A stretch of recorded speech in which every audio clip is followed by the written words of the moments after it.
You are listening to the ADHD Support Talk Radio podcast. ADHD Support Talk Radio is sponsored by ADDclasses.com. Sign up now for a free webinar at www.addclasses.com. And this is your co-host, Tara McGillicuddy. And with that, I'd like to welcome Terry Matlen back to ADHD Support Talk Radio.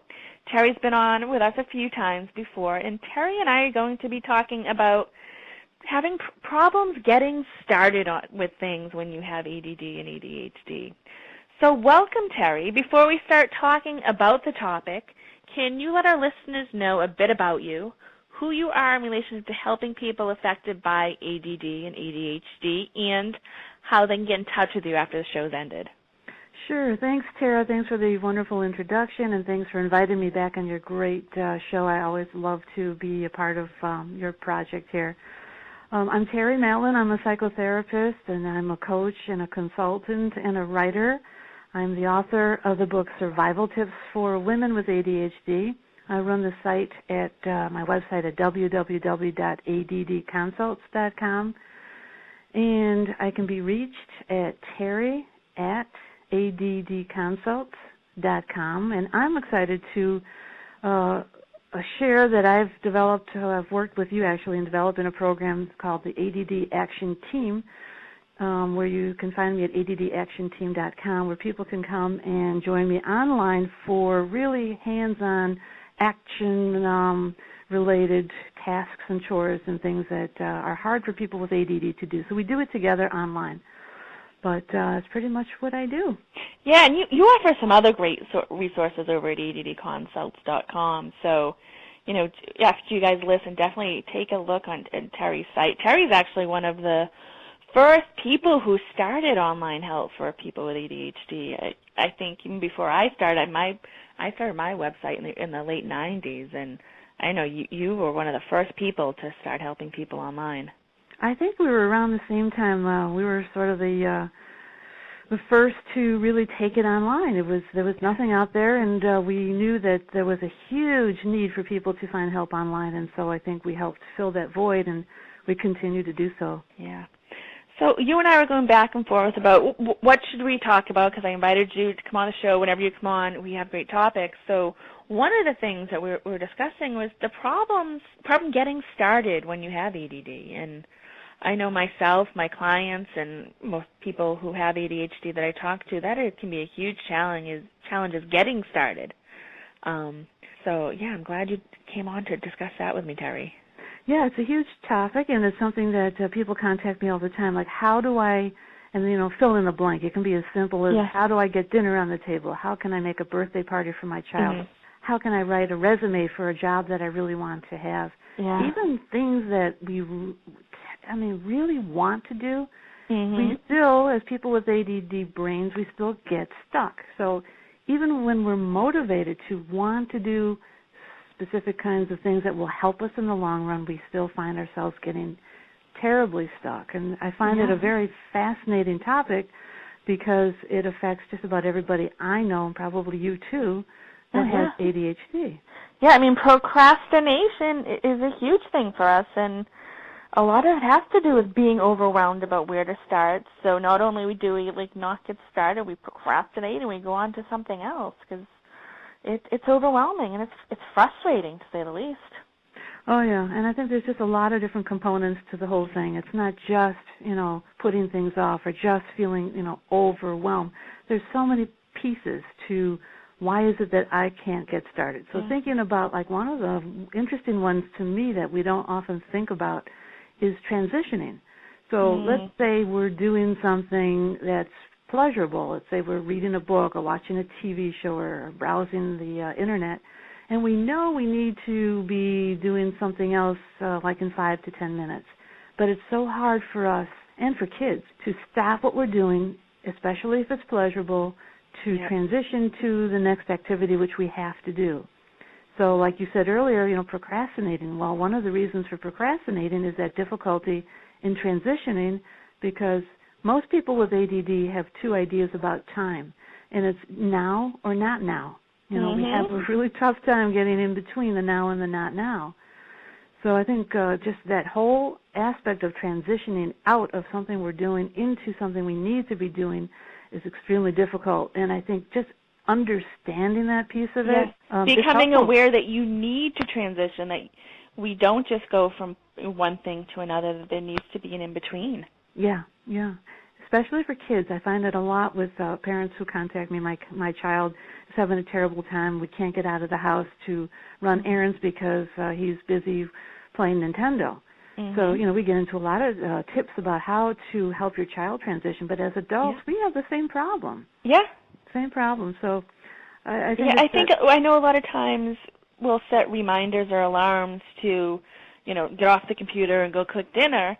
And what a lot of us don't realize is we need a few different alarms to help us transition. We need, maybe start 10, 15 minutes before, an alarm or a reminder every 5 minutes that says, okay, 5 more minutes or 10 more minutes until, it's time to move on to the next thing. Because we expect ourselves to be able to just jump up and go choose something else. And unless it's like a fire and the house is burning, we usually don't do that. Exactly. And that's why I'm kind of excited to hear about your new program where you're going to be giving people reminders and, telling them it's time to. And I think sometimes we need that external reminder. It's almost and I think for people with ADHD, we can set alarms. We can, use Google reminders, Remember the Milk, all these great programs. But we need somebody on the other end to kind of hold us a little bit accountable. When your Google app reminds you to cook dinner, it's like, okay, but if somebody calls you and says, okay, I'm calling to remind you to cook dinner, give me a call back or text back to let me know you've started it, you're a little bit more likely to go do it because it stimulates the brain more. It gets the different parts of the brain moving. Yeah, it's almost like we need our nagging mothers with us. Yeah. Not to, make it sound like a negative, but it's almost, what we do need is that nagging mother's voice in our heads to, time to stop, time to stop, time to stop, time to move on. I think I'd rather have the nagging mother's just too negative, but somebody more cheering you on and checking in. But, having somebody, that in itself, gets you started. Having somebody else on the other end, whether they're there with you or virtually there, that helps you get started. That stimulates your brain and gets you moving. And you have a good point about it being a positive person, a positive voice in your head, because if it's a negative, then, we tend to be a bit oppositional. We don't. My mother didn't get me to clean my room growing up. My mother's not going to get me to pay my bills as an adult, but somebody else might. Yeah, but someone who really understands ADD, who understands how to communicate these things and to engage you instead of force you, is the way to go. So, what you're doing is very exciting.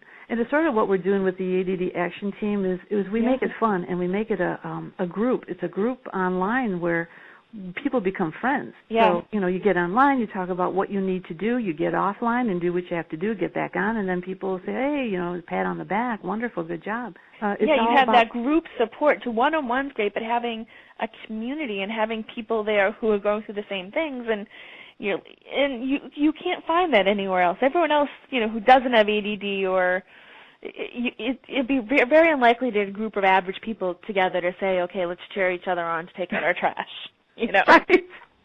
Right, but that's the way it is, and I think that we have to go along with that, go with it instead of against it, and accept that we need that kind of support. Yeah, so then that we just talked about a couple different things that help people get started, that can really help them get unstuck, having that support. I think also just for me, and I've talked with clients, one of the things that can get in the way is not having like a simple basic tool that you need to get something done, like losing a pen or a pair of scissors or something like those things can really, get you really stuck. It's like, it seems like a simple little thing. Or the big thing is losing your keys to get out of the house. And so it's those things. And if, you have to create your own system to have them work better, find those things. Or sometimes just having somebody on the other end saying, okay, what are you doing? And asking you, do you have everything you need? And, okay, what do you need to take out the trash? What do you need to do the dishes? Or I'm sure those are things, people know, but it's great to have somebody else to remind you, to get you to think about the simple things that you forget you might not even have. Right, and some people are very visual, so they do well with visual cues. I worked with a woman once who has had, this is a while ago, with ADD, who has 2 young children, and she could not get herself together in the morning. She couldn't get herself going. So we broke down every, 15 minutes of her morning and wrote down each step on index cards, and we taped them on her mirror in the bathroom. So she would know, at such and such, 7:15, get out of bed, 7:20, get into shower. We just wrote everything down to put in her makeup on, getting dressed, waking up child number 1, then waking up child number 2. So all these different kinds of methods are helpful in getting us going. Yeah, I mean, you wouldn't think about, needing that in the morning, and I'm not a morning person at all, and, sometimes, I'll just put, a list on my refrigerator about, okay, and that visual helps. For some people it might be an audio message, but, yeah, it's amazing that the morning, which it's a routine, you know what to do, but you need that visual cue to wake your brain up and to help you not have to make a decision. If it's all there in front of you, you don't have to make the decision in the morning or, when you're running out of the house. Well, the whole thing of getting started. So how do you get started? One way is to, what I recommend for everybody that needs this sort of help is to have an ongoing list, that you're a night person, I'm a night person. So I would have a list that I write up at night for the following day. So that, and I do it, sort of in a planner. Some people use a planner, some people use electronic planners. Whatever works for you is what works. So, writing down in 15-minute increments or half hour, whatever it is, what it is you need to do, and getting into the habit, which is also so hard, of looking at your schedule. Where do I need to be? What do I need to be doing? And what we need to do is also write into the planner things that most people don't think. People who don't have ADD, they wouldn't think to write down eat lunch. But a whole lot of people. A whole lot of people I work with, they forget to eat lunch. Oh my gosh, not just eat it and then going back that, having the food, in your refrigerator or the decision of where you're going to go for lunch. It's those things that the average person without ADHD just doesn't have trouble with, that we have to, we not only just, writing down when you're going to have lunch, but sometimes reminding yourself to go, eat lunch, because we forget. And, it's amazing, these what seem like basic things that sometimes we feel bad and think, okay, we should be able to do it, but our brain doesn't work like everyone else. We need help to do it, whether it's from another person or a tool or something. Yeah. Another thing about just getting started is that helps me, and I share this with people because it helps me so much, is I think about 2 things. One is, if I don't do it, how crappy am I going to feel about that? And then I'll think, if I do it, how great will I feel? Yes. So I think about that all the time. So if I'm avoiding, if I'm procrastinating, I often write down in my planner thing the thing that I'm dreading the most for that day or for that week, and take that up first to get it off my plate. So if it's making a doctor's appointment, you're really avoiding the doctor, you don't like to go to the doctor. But you know that for months now you've been feeling lousy about avoiding something that you know is good for you. So that's the thing that you attack first. That's the first thing on your planner. Call Dr. So-and-so and make an appointment.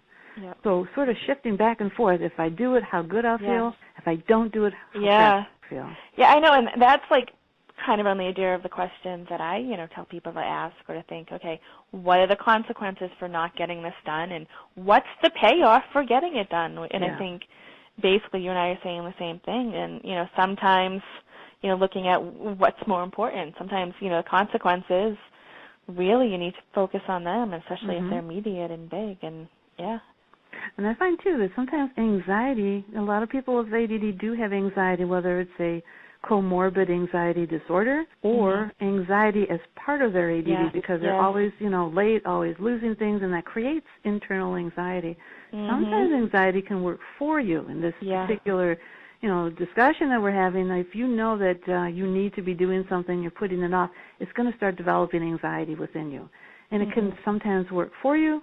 But for some, it can work against you. Yep. Oftentimes it works for me in particular. I'm just talking about my personal experience, because I know that one way to alleviate my anxiety is to face something that I need to get done. Yeah. So if I have an article that's due and I'm, just not facing up to getting started, the anxiety will be enough of a trigger to say to myself, I don't like feeling this way.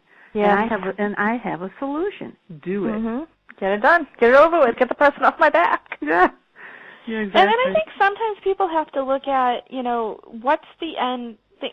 What do you want at the end? You want something completed, and you don't always have to be the one to complete it. So maybe, if you're having trouble getting started with something, maybe that might be a sign that you might want to ask somebody else for help with it, or even delegate it, give it to somebody else.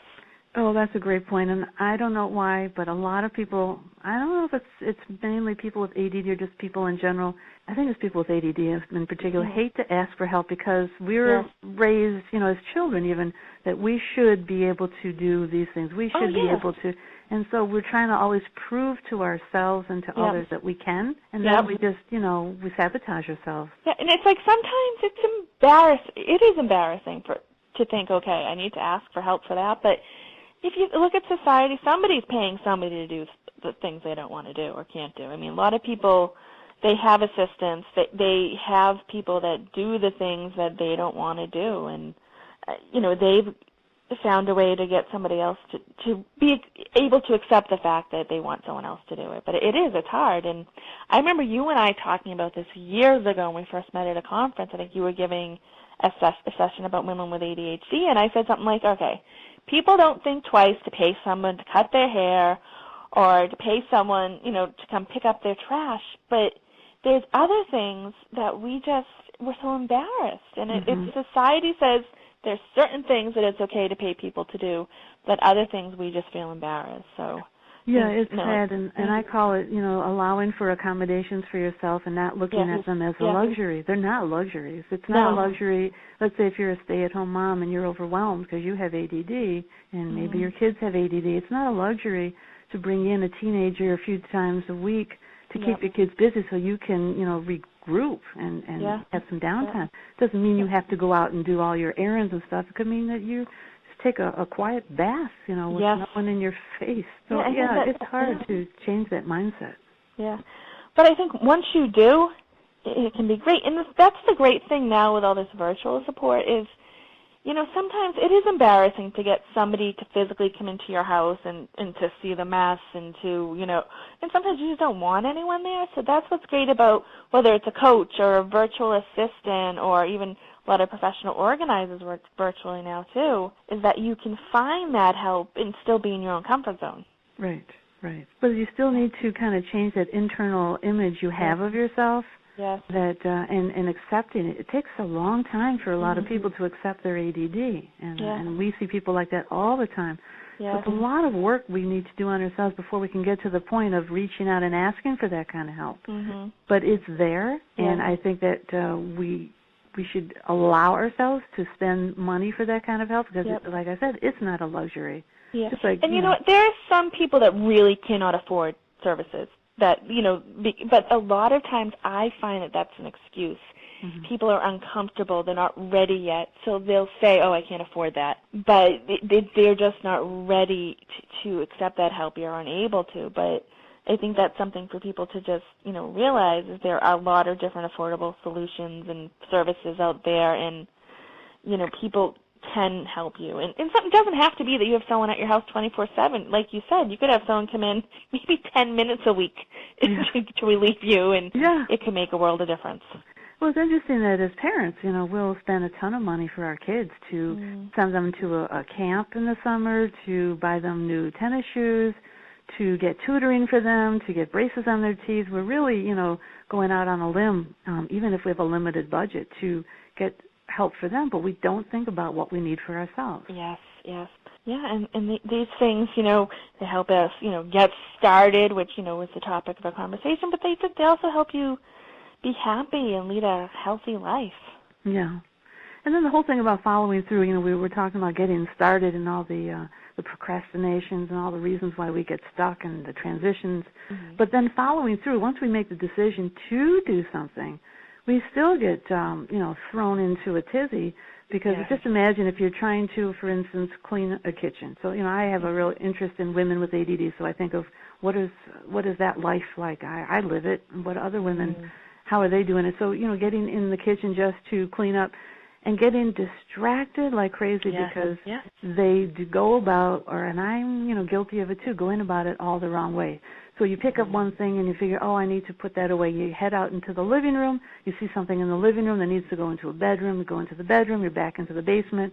So you're really looping all day long, and it's a terrible problem. So one of the tips that I often share is if you're cleaning, let's say a kitchen or a room, but let's say the kitchen counter, is to force your eyes to just look in one spot when you start and go clockwise, and do not go backwards until you're done going clockwise. Wow. And making another plan is to follow through with, let's say, cleaning the kitchen, is stop yourself from going into another room. So let's say if you have a bunch of stuff that belongs elsewhere, you get a basket or a bag or whatever and throw it in there just to prevent yourself from leaving that room. Yeah.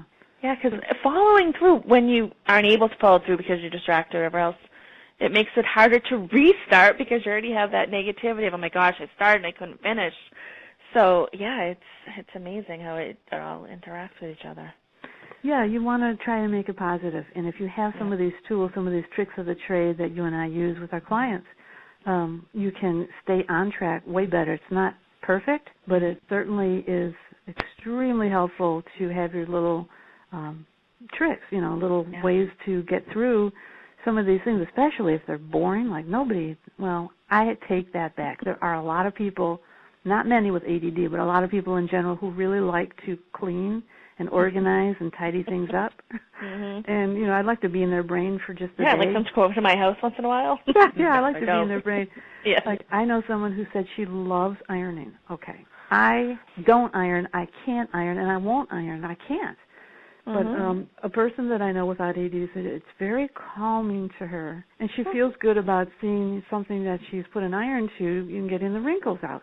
Well, that's just not something I can do. So some people really get into it, but most of the people I know do not enjoy these things. So if you don't enjoy it, you're going to have a hard time with follow-through. So thinking of ways to make it more pleasurable, like putting music on, having a buddy that works with you on projects. And also making sure you're optimal, you've practiced self-care, that, you've eaten before you start something, you've had water, you've moved around and exercised. I mean, that's like a thing that we often forget, that one of the reasons it's so hard to start something is because we're not doing well. We're not at our optimal best. Maybe we didn't get enough sleep, and sleep is another whole topic, but taking care of yourself.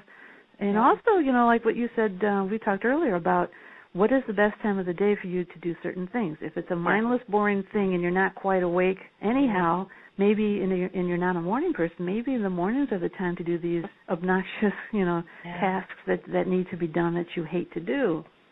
So, get them out of the way get them out of the way, and then there's the whole thing. Some people do well with self-rewards. Some people don't find that helpful. I don't know. Do you find that?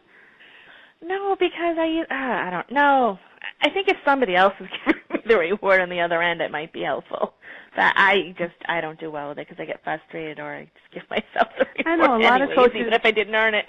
A lot of coaches will say, okay, after you've done like 15 minutes of decluttering, reward yourself with 15 minutes of watching TV. But I think it's important to take breaks. Like, I don't even know if I think that as a reward, just knowing that, maybe 15 minutes of decluttering, that's all your brain can really stand instead of expecting to do 3 hours at once. So I think it's important. I don't know. I think, I'm not a reward person. The chunking is really important so that you don't get overwhelmed and then give up. But as long as then remember to come back to it, though. Or that's another whole thing. But, rewarding, for some people it does work. Like, if I get this done, then I'm going to go get an ice cream cone. It doesn't work for me, but it does work for some people. A lot of us with ADD want that instant gratification, and I think we might go for it anyways, even if we didn't do it, or we're going to feel bad. And I don't know. I think it depends on the person, but I'm not one of those reward people. I think if we think about what works for our kids, or if you if you have kids with ADD, And it takes so much out of us to figure out what works for them. But I bet a lot of the same things will work for you, as adults, people who are listening to this program, is, what works for your child? Well, maybe that'll work for you, which is... Or what worked when you were a child. Maybe even think about that. When you were younger, maybe go back to preschool, the sticker chart. Did that work for you? Because, I don't have children. I work with children, But, I mean, there are things that, what worked for you when you were younger or, what worked for you with maybe yesterday. Right. Well, I think that one thing that seems to help a lot of people is partnering, if you have somebody in the room with you, doing it with you, a friend, a relative, who does it alongside you, or just sometimes it's just someone sitting there because it kind of like a shadow or a body double. Right. Is a lot of times we refer to it as. Yeah, it's like they hold you accountable without negativity. You absolutely have to find someone who's not negative. Yeah, and even if you don't have somebody there with technology, like you could turn your computer on and have somebody looking at you on Skype, and you can hear them breathing, and or have someone on the phone. I mean, but that is a thing. Just ideally, it's great to have somebody in person with you. But if that's not an option, you could have your friend just be texting you or being on the phone with you while you're trying to do something. And absolutely, yeah. Terry, we are actually getting towards the end of today's show. Before we end, are there any final thoughts that you'd like to leave people with today when it comes to getting started? And can you also give out your website information once again? Sure. Well, my website is, I'll give you two. One is ADDconsults.com, and that's where you can find all of my services and my blogs and my articles and all that. That's the big picture. But to get involved in my ADD Action Team, where you work online to do the things that we're talking about as a group, you can get directly to that part of my site at addactionteam.com. But the takeaway, I think, is to realize that, we have ADD brains. Things are more difficult in some ways for us than other people, and we have to kind of get to an area of accepting that part of us and then moving to the next step, which is what we just talked about. How do you get help for it? What works for you? Is it getting services online? Is it working with a coach? Is it working with you, Tara, with your new program? What works for you, and not seeing it as a weakness, but as a way to accommodate your needs, just like with any other kind of person who has difficulties. We don't run away from it. We don't need to be embarrassed about it, but there are resources there, and it's time to accept that part of us and move forward so that we can live fuller, more productive lives. Yeah, well, thank you so much, Terry Matlen, for joining me again on ADHD Support Talk Radio. And thank you, everyone, for listening. And this is Tara McGillicuddy, the host of ADHD Support Talk. And if you are listening to us on iTunes or another podcast service, make sure to stop by our webpage at www.adhdsupporttalk.com. There's links to our guests there and other information. So thank you once again, and have a great day, everyone. Goodbye. Thank you. Bye.